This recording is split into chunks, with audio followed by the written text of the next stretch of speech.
Hello and welcome to episode 10. Man, I can't believe it's episode 10 of Columbus Local Podcast. Today we have Brian Weibel. Brian, thank you for joining. Oh, I'm happy to be here, Len. It's so awesome that you're doing this today.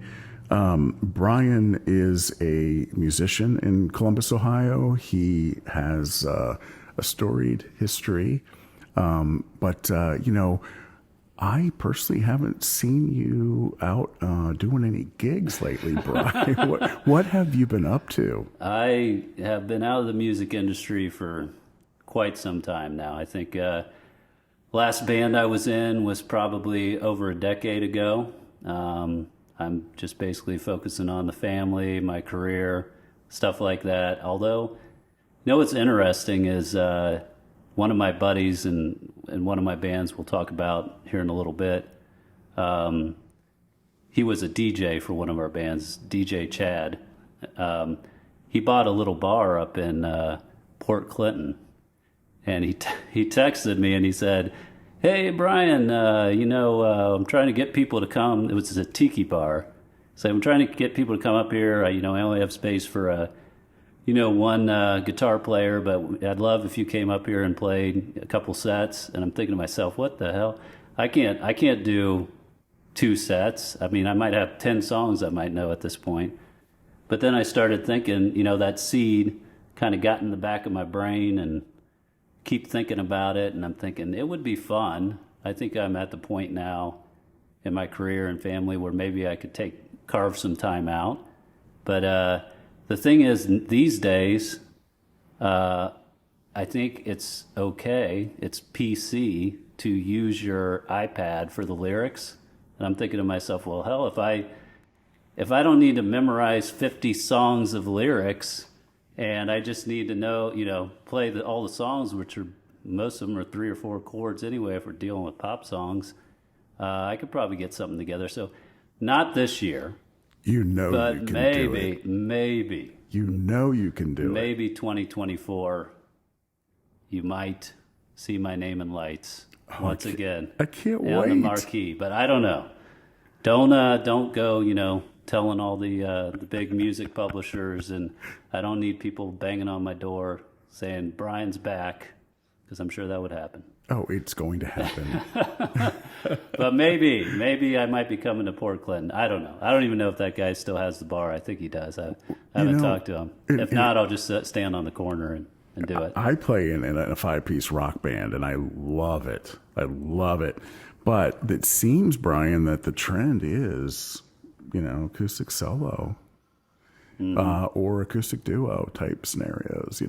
That's in demand. I think it's more cost effective for the venue, and there's more places you can play, if you're self-sufficient. Absolutely. So it sounds like a good ticket for you. Maybe. We'll see. But, it's admirable, too, to prioritize your life and do what you've been doing and focusing on really taking care of your family, you and your wife and your daughter. And, life does change as kids grow up, and absolutely. So my wife Brandy and my daughter Shawnee, we live up in Dublin. I just I remember in my 20s I didn't really focus on my career much, and I was focusing on music. I kind of knew pretty early on that I probably didn't have the talent to make it as a career musician, so I was just kind of riding it out for as long as possible, trying to keep my youth going as long as I could. But, I think I just switched gears at some point and said, hey, I need to start doing stuff with my career and family. And, I don't know if I have time to do all of this. Plus, it's just, going out to bars, being out till 2 a.m. on a Saturday, especially when you have a kid at home, could be pretty tough. On the old family dynamic. Oh, for sure. So I kind of kicked it to a curb, and I haven't really been back yet, but we'll see.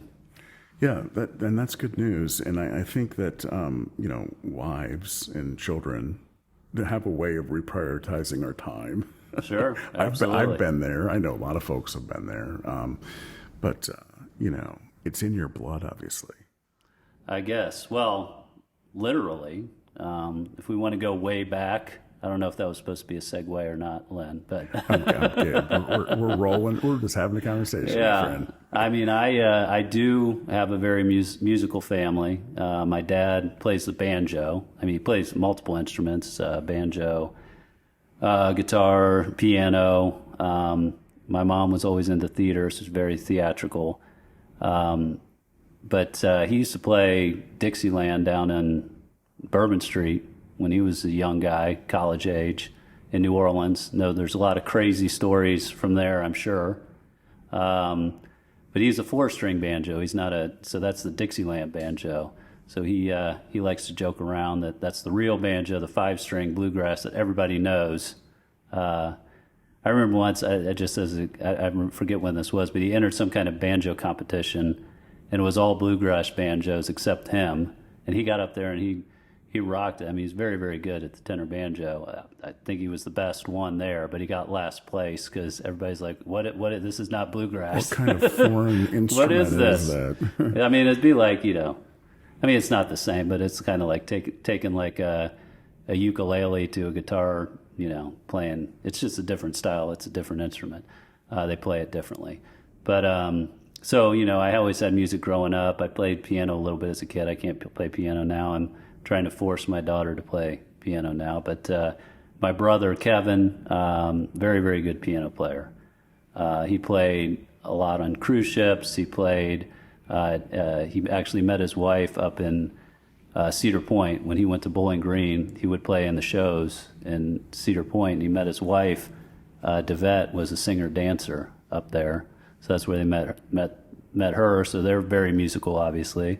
They live up in Sandusky now. And he has a band up there called Rock Hard. So if you're ever up in Sandusky, you see Rock Hard playing, I guarantee you're going to have a good time going to see him. That's cool. Then my other brother, Colin, very, very good guitar player as well. Played in some bands, but none of us, other than Kevin doing a little bit with Rock Hard, none of us are really doing music anymore. My dad continued to do banjo all the way up, and I mean, he's still doing it. He's with a little band called the Ramblers now that you might see. They play Short North and some other things like that, just, gallery hop, and then maybe some little shows here and there. He was in a band called the Alternative to Bingo Band in the late, I guess it would be the early 90s, late 80s, early 90s. That was kind of a Dixieland band. So he's been doing it the whole time as well, which is what I think is great about music, as you know. You can always get back into it. You could take some time off in your 30s, 40s, and then get back into it. And then I think we've joked before that whatever style of music you're playing in your 50s is probably the same style of music that was popular in your 20s.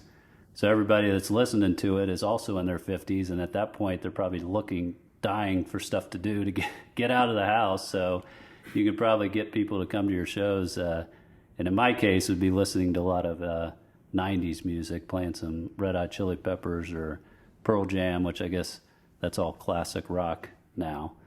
So yeah, I think a lot of family influence. I always feel like I'm kind of the worst musician in the family, because when we get to, I'm not as good at just jamming. I usually need to have the chords or I don't have as good of an ear, I think, as my brothers or dad. I need to have the lyrics in front of me or the chords, and I need to kind of have a path to go on other than just, hey, let's jam and have fun. Yeah, having a set list, for a show, and then having it rehearsed. Yeah. Not only your part, but with everyone else. That's part of your structured personality, I think. And making sure that you're delivering a quality product. Yeah, and I feel like my confidence comes from being prepared. Yep. If I'm prepared, then I'm going to be confident. I'm going to know what I'm doing. So that I generally like to be prepared. So yeah, that's a big part of it. So obviously you had a lot of influence early in your life, and then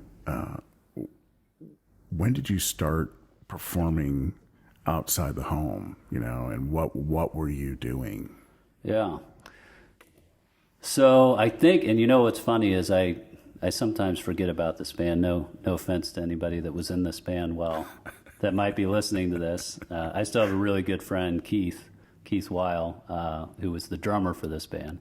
And it's funny you say that because he literally just texted me, literally last night, and he said he was listening to Bomb Track by Rage Against the Machine and wondering if he could still do the drum part. I said, go downstairs and try. See if you can. But I don't know. He never texted me. I was expecting a video. So Keith, let's see that video. But we were a band called Epidemic, and this was late 90s, maybe 2000, like the year 2000, not to rip off Conan O'Brien. But this was when, you know, that new metal sound was really popular. So like Linkin Park, Limp Bizkit, Korn, those were the big hot bands. And we were kind of emulating that sound.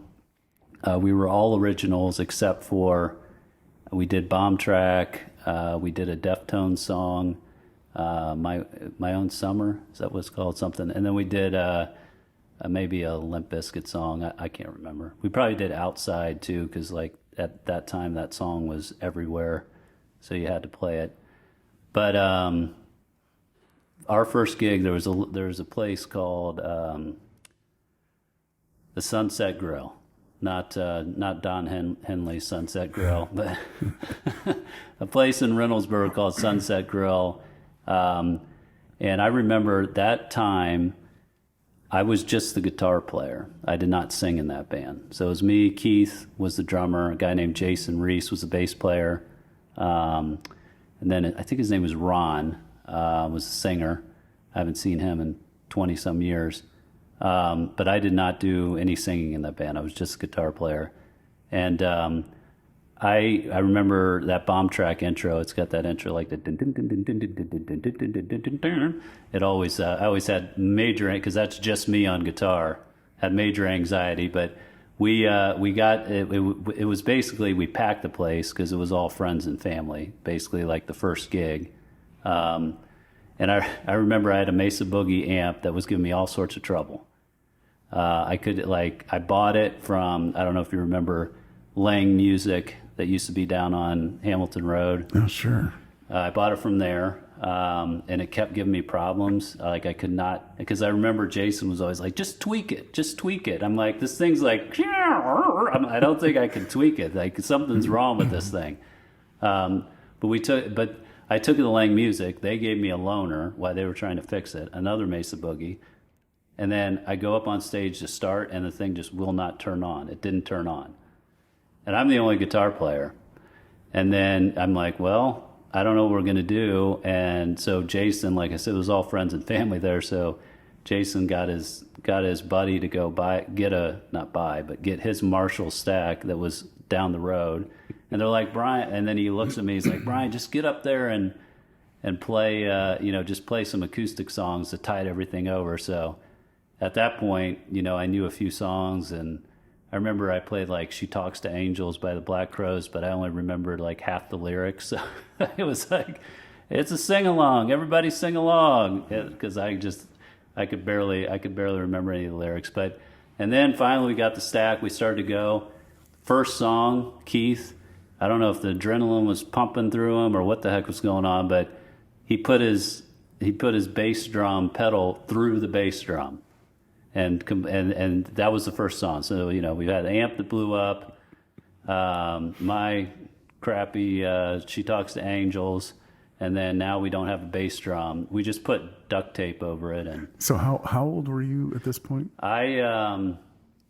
I would have been early 20s, so maybe like 22. So you're just out there, being rock stars, and I didn't do anything in high school or anything like that. But what that band did do, we did practice a lot. It was very like that Korn sound, like the ding ding ding ding, like all our songs were just like the bass and the drums. Get the crowd going. The bass, and it was all. One person joked that you could like sit there with your head bobbing like that through the whole set, and every song was like dun dun dun. You could bob your head like that the whole set, and then you can get through the whole thing, never changing the head bob. But and the bass line and the guitar lines were always like exactly the same. We didn't Just a we real didn't heavy. get we didn't get fancy. Like the bass line would be like and then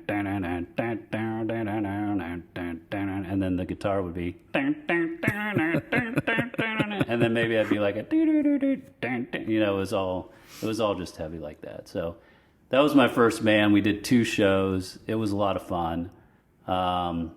You know, but that kind of just broke up after. Oh, yeah. I don't even remember what happened. Well, but, you know how some it goes. Girl got involved. I'm sure it had was something to do with that. But yeah, that was the first 21, band. man, 22. So hey, it was fun.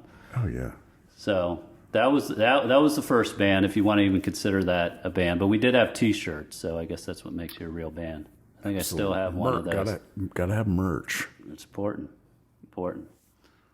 But yeah, so after that, I was in this band for a minute. I don't even think we even had a name. I called it Competition Orange. I think just because that's what I suggested the name be, and we weren't around long enough to actually have a name, so I refer to that. We had 1 gig at a party. That was a fun little band, but that was fun. What was kind of cool about that was me and a guy, his name was Heath.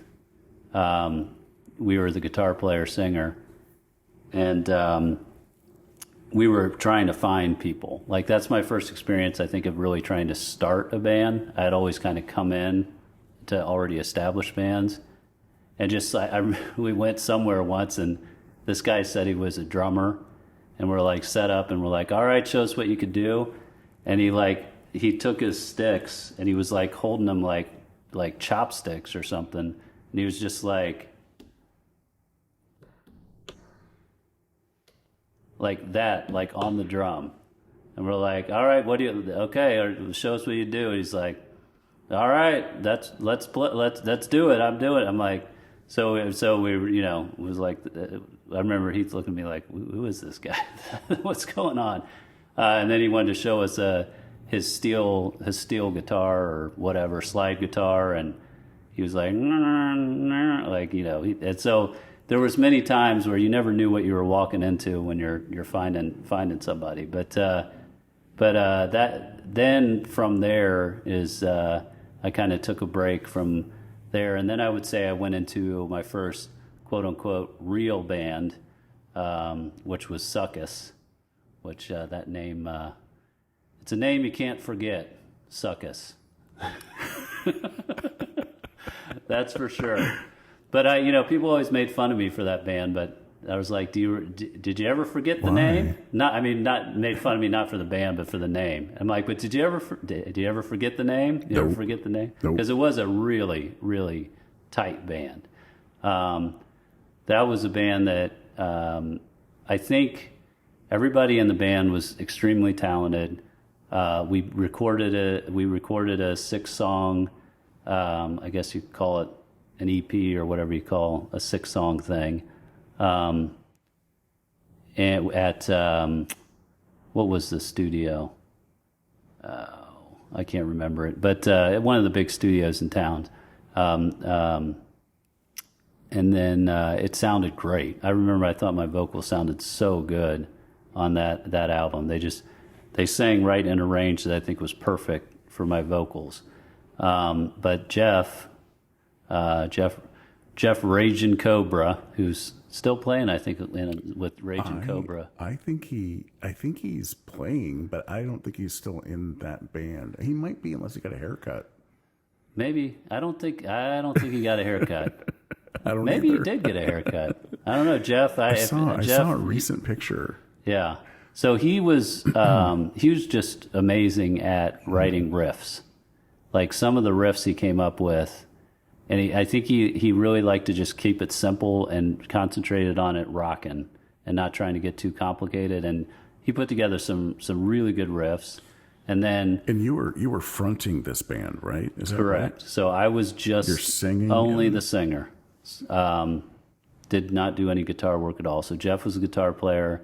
A guy named Paul Risco was the drummer. He's a very, very good drummer. I think I still see him on social media, but I haven't talked to him forever. And John Salvatore, I think is how you say his last name. If I screwed that up, I apologize. Was a bass player, and he was amazing. I mean, if you listen to some of those old Suckus songs and you just focus on the bass line, he's all over the place, super tight. Drums and the bass were super tight, and they kind of let Jeff could kind of go all over the place. He had tight riffs, and then he could kind of meander around on some of the solos and stuff, but the bass and the drum was always so tight, and then it was just me screaming. And it was a fun band to be in because I could just scream. Where can we hear Suckus today? So, that's a good question. Jeff had it up on Spotify for a while, but I know if you YouTube, if you want to hear some of the songs that I played on, I think you can YouTube Gold Diggin' Lori. It's the name of one of the songs. Maybe Dirty 30s, and then possibly Rock City. I think they're just on YouTube. They might have 4 or 5 views, not 4 or 500, 4 or 5. But it's that's going to be 6 after this, man. I'm telling you right now. But that CD is really, really. I was pretty proud of it, actually. I mean, just the music. The lyrics are very juvenile, but it's just fun. It's what it is. It was supposed to be kind of like an 80s rock, just, one of those kind of just dirty rock bands from the 80s type of thing. And that's where I say we were kind of not, that band was maybe 2004, 2005. We were just not in our the right time frame. If we were maybe 20 years earlier, we might have been able to be pretty popular, but we played some fun venues. We played a couple of places that I don't know if any of these places are around anymore. A couple of places out in Grove City, but the most memorable one was we played at a place called Buckaroos out in, it's either Lancaster or Newark. I can't remember which one, but it was a country bar up until like 2 weeks before we played there, and it was you changed things. They even had a mechanical bull and everything. But I remember it was just us playing, so we called it an evening with Suckus.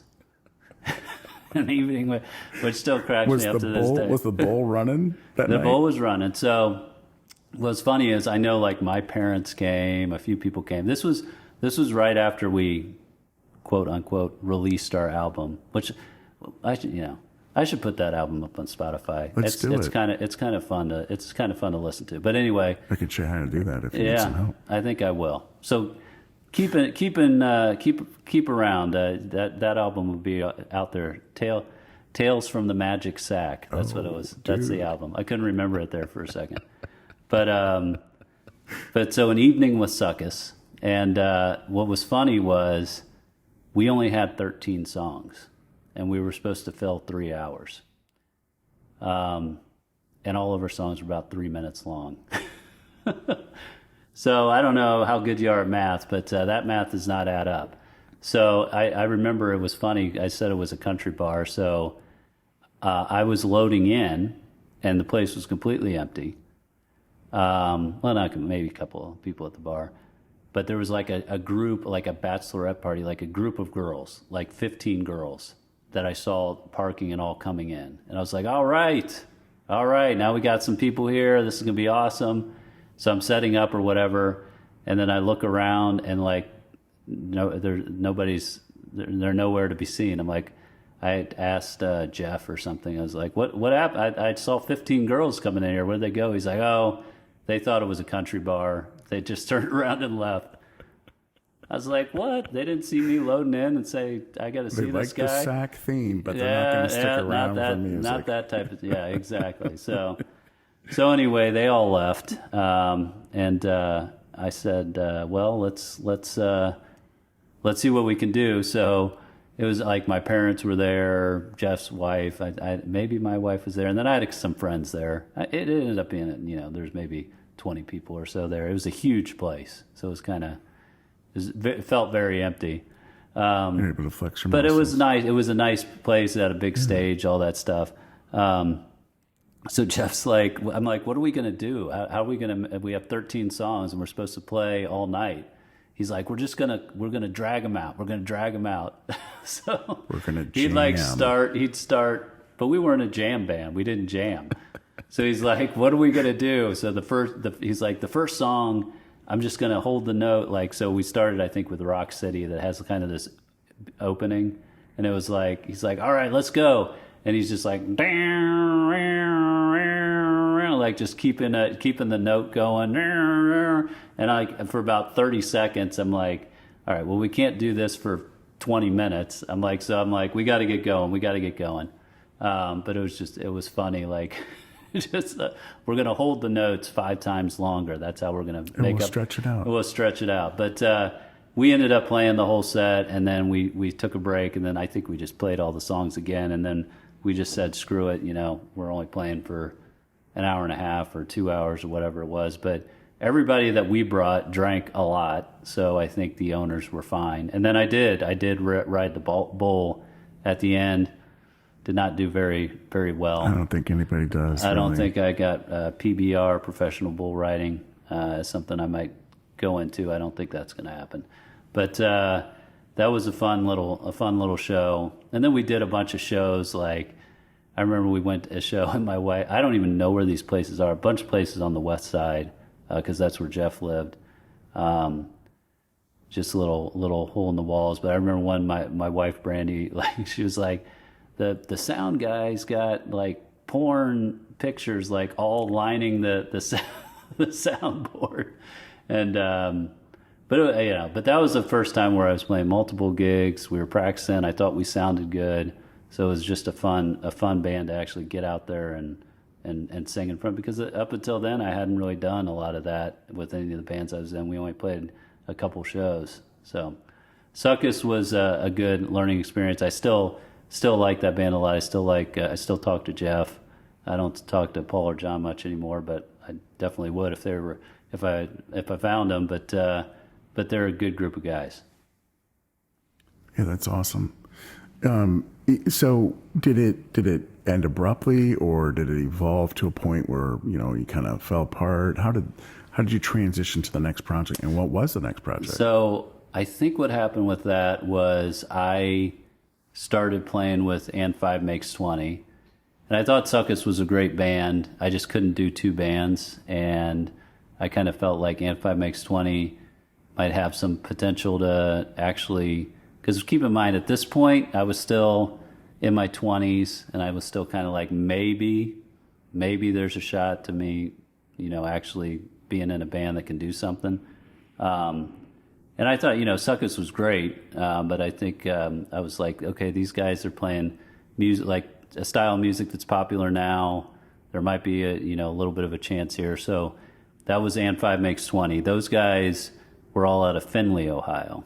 So I was driving for practice. We practiced up there, driving up to Findlay every week, 2 hours there, 2 hours back. I knew that like the back of my hand.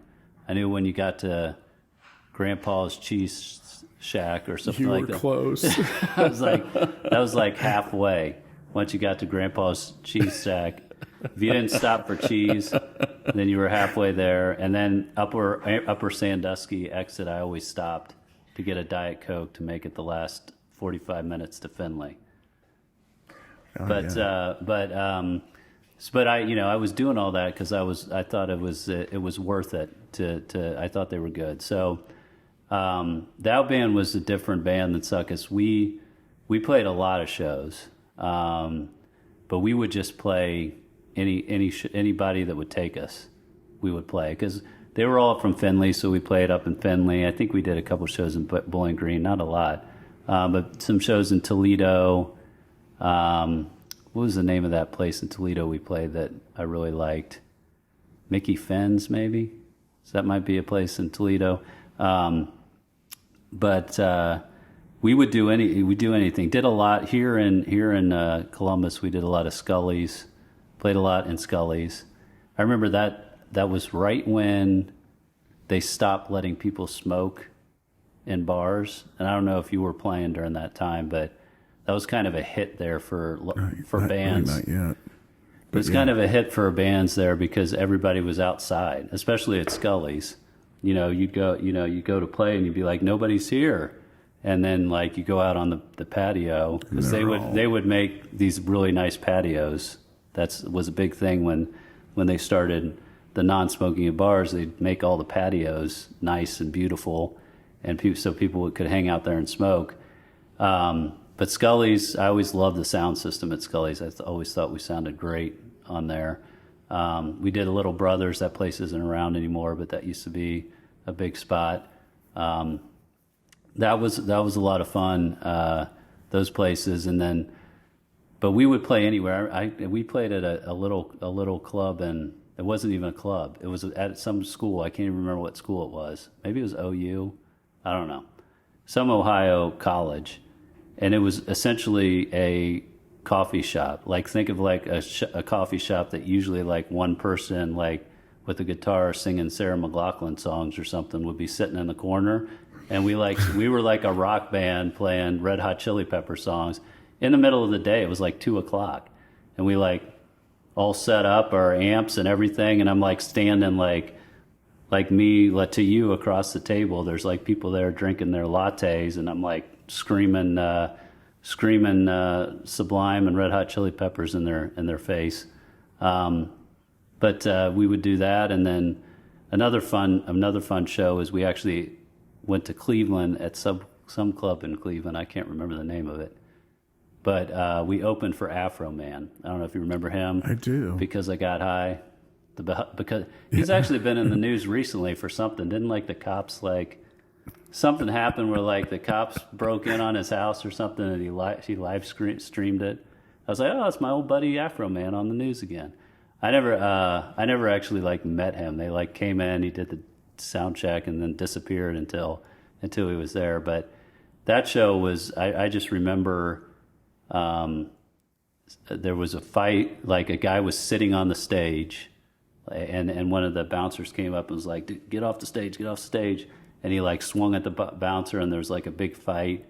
I remember all our stuff was like in backstage, but you could like access it through a door beside the stage. And when we were done, my drummer went there, and somebody had gone in there and puked all over his drum bags and everything.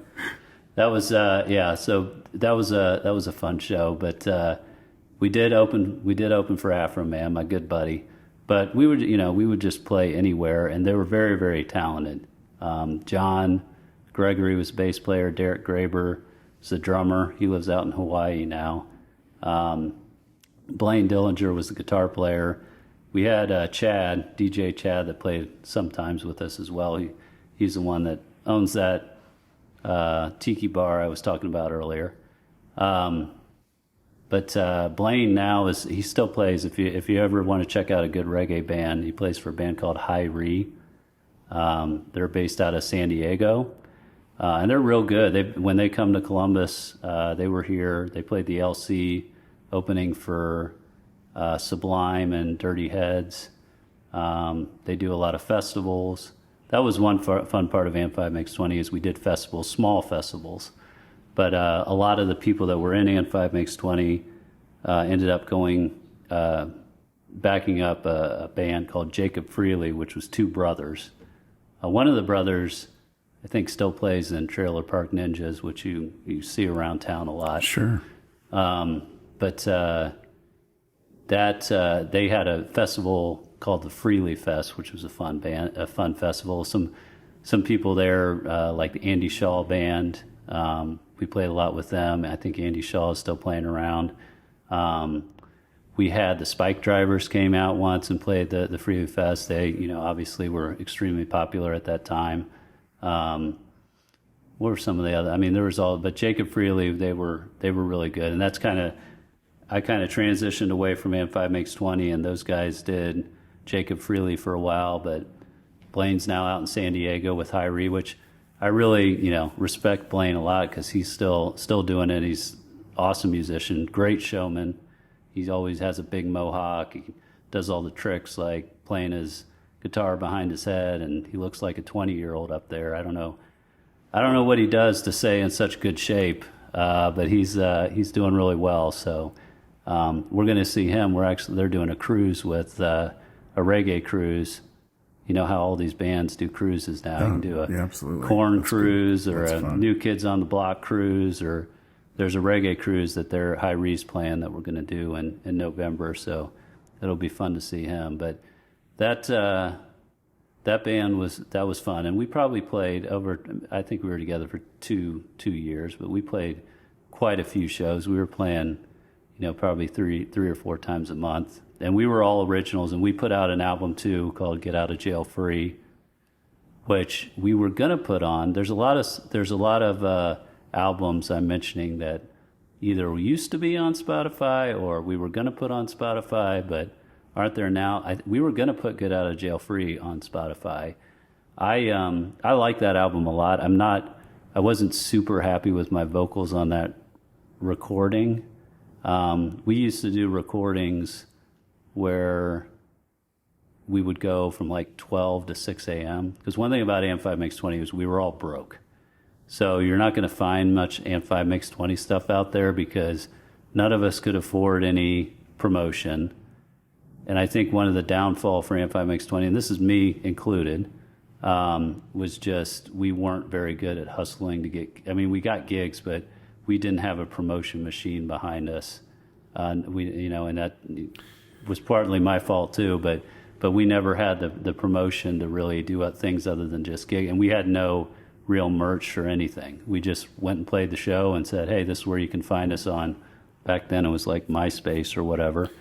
And that I think, even though we were super talented, we just weren't very good at promoting But ourselves. that changed for you the next project, right? That definitely did. Let's get to that.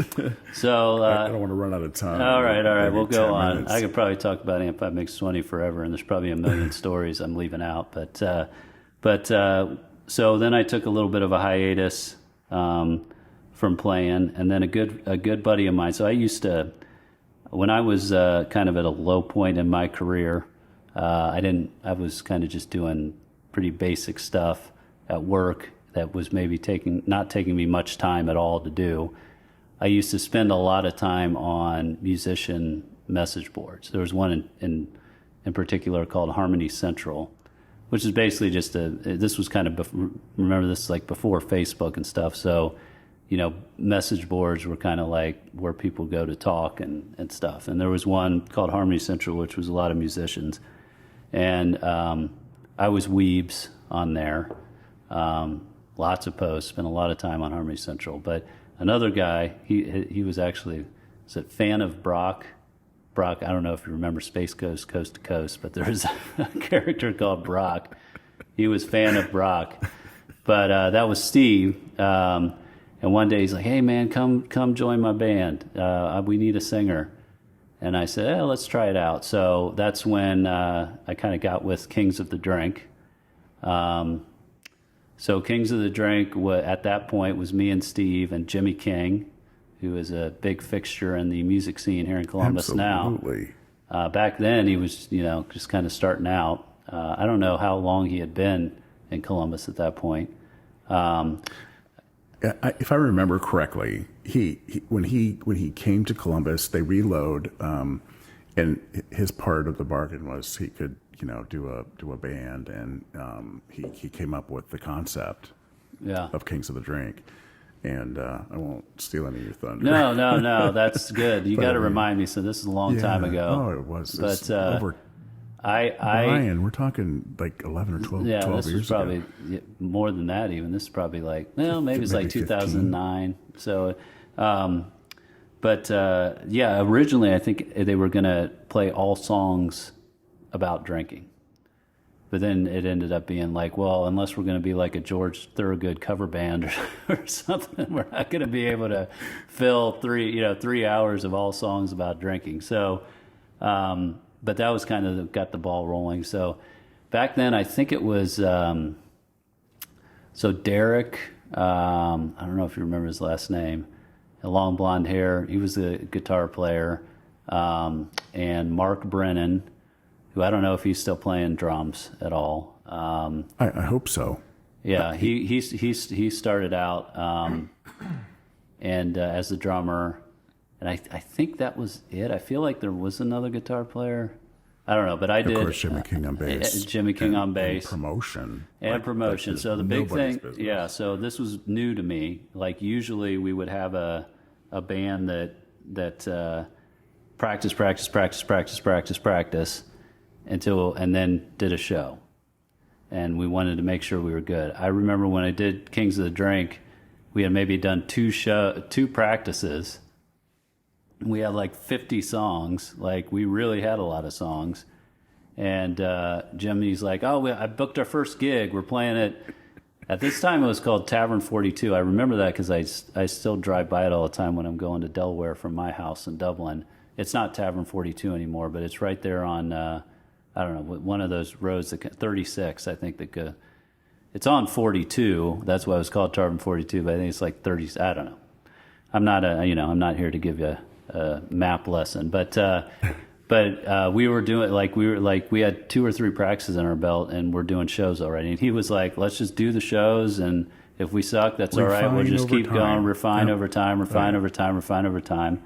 So that was very new to me, but that ended up working well, but we really, I know. What was great about Jimmy King is he really had a vision of what he wanted the band to be like. Absolutely. And he was a promotion machine. He was always getting us gigs. And he still is. So Jimmy King obviously is with Martini Affair now, which you can see all over town all the time. I would say one of the top local... And beyond. And beyond. One of the top local cover bands, if you ask me. Although I need to go out and see them. I don't go out and see any bands anymore. I'm just it's an old man. Huge party, man. It's I know. Great time. And I think so. Kings of the Drink, that was fun to have somebody that really promoted us a lot. To have somebody that I didn't have to do much of the work. Not that I did any of the work in the other bands, which is why we never got off the ground. Although Amp 5 Mix 20, we got a lot of gigs. I will say we got a lot of gigs. We just didn't promote ourselves well, but. We went through a lot of guitar players. Derek. I was the last guitar player. Len was the last. I was there for the last year. You were like the last guitar player I ever played with, Len. After Kings of the Drink, I kind of hung it up. But we had one of my good friends, PJ Hall, who was in a band called Myopia back in the late '90s. Late '90s. They had a couple of good songs. They played the Newport a few times as a headliner, so they did a pretty good job. He was a guitar player for Myopia. I hadn't seen him in a while. Well, I'd seen him, but I hadn't played music with him. And I said, hey, after we were kind of in a stage of guitar players, he came in for a while and played guitar, and then obviously Rob, the Milkman. Love the Milkman. Love him. Armstrong, right? Yeah, Armstrong. Yep. Yeah, he came in and started playing and was a fixture with Jimmy for a while, and then Len, you came in, and then on the drum, I was always on vocals. Jimmy was always on bass. I started playing more acoustic, I think, as we went on, doing some more of the acoustic stuff. It was good to have you in the mix. It was fun because I didn't get to do that much in other bands I was in.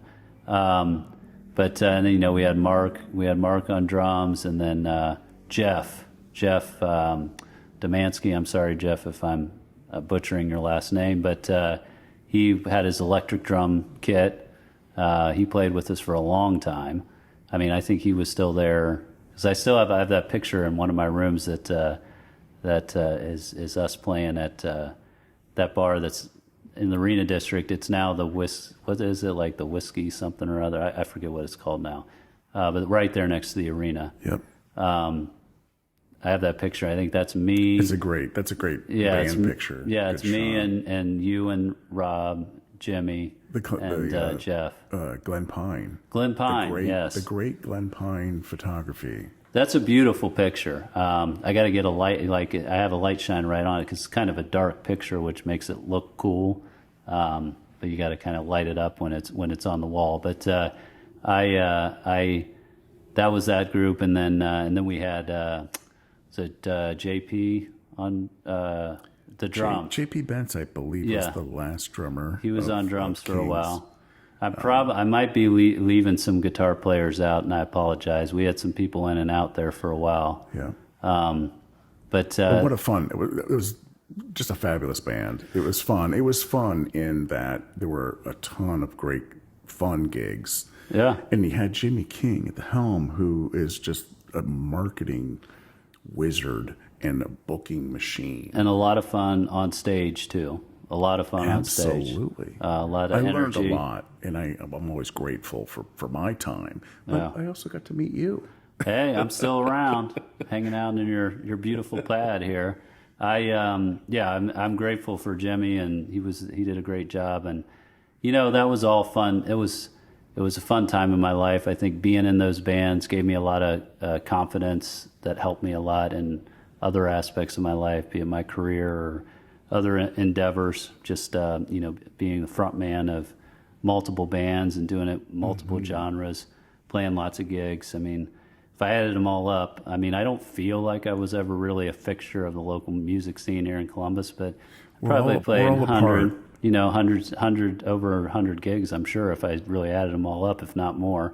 But yeah, I think Kings of the Drink was a fun band, but what happened was I just kind of, once my daughter was born, I just kind of wanted to, I think all musicians have had this feeling where when you're like going to a gig or coming home from a gig and it's just not fun anymore, you're just like, I'd rather just be at home. Everything runs its course, right? Yeah. And everything kind of, it intertwines and you run with it, and then, it runs its course. Yeah. And, in Jimmy King's case, it gave him, an opportunity to do what he's ultimately doing now, which is phenomenal.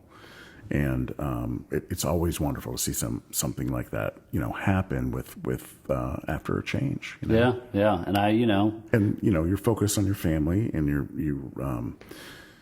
having all those good times with a different environment. Yeah, and at the same time, you can come back around to it at some point. And I encourage you to do that, man. That's exactly what I was going to end with. Is you can always come like my dad. He's still doing it, and you can always go back to it, and there's new stuff to learn. My daughter, she's taking piano lessons, and she got a xylophone, and I've been jamming out on the xylophone, doing some Violent Femmes songs and stuff like that. So I might be back. You might see me, and I might try to get those And 5 Makes 20 and Suck Us CDs up on Spotify. So check it out. If I can get my lazy ass up and do that, then maybe I will those be certainly around. help you, Brian. I've got 3 little songs out there on an EP on Spotify. There's gonna be more.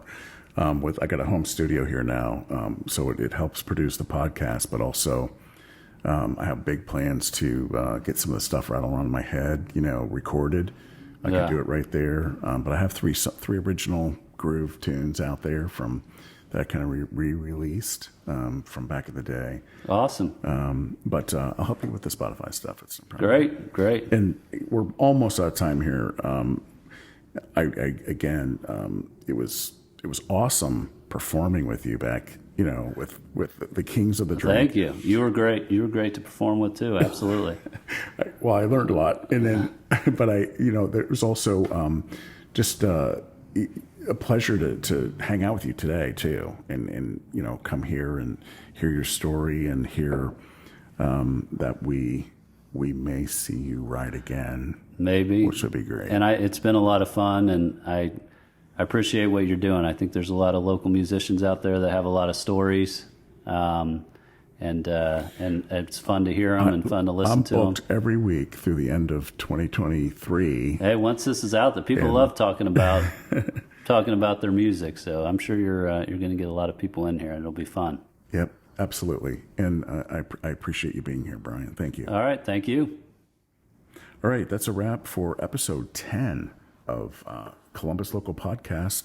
Thank you all for listening, and have a great evening. Bye-bye.